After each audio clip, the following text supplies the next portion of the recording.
माझे नाव जान्हवी आहे. आदरणीय प्राचार्य, शिक्षक वर्ग आणि इथे उपस्थित सर्व पाहुणे तसेच माझे मित्र मैत्रिणींनो, तुम्हा सर्वांना स्वातंत्र्य दिनाच्या खूप खूप शुभेच्छा.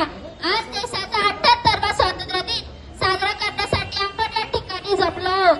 15 ऑगस्ट 1947 रोजी आपला भारत देश इंग्रजांच्या गुलामगिरीतून मुक्त झाला. आपल्या भारताला स्वातंत्र्य सहजासहजी मिळाले नाही. आपल्या भारताला स्वातंत्र्य मिळवून देण्यासाठी अनेक स्वातंत्र्य सैनिकांनी आपल्या प्राणाची आहुती दिली आहे.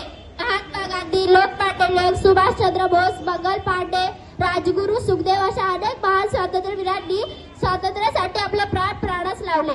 स्वातंत्र्यानंतर आपल्या भारत देशाने कृषी, विज्ञान, तंत्रज्ञान, साहित्य, खेळ इत्यादी क्षेत्रात चांगली प्रगती केली आहे.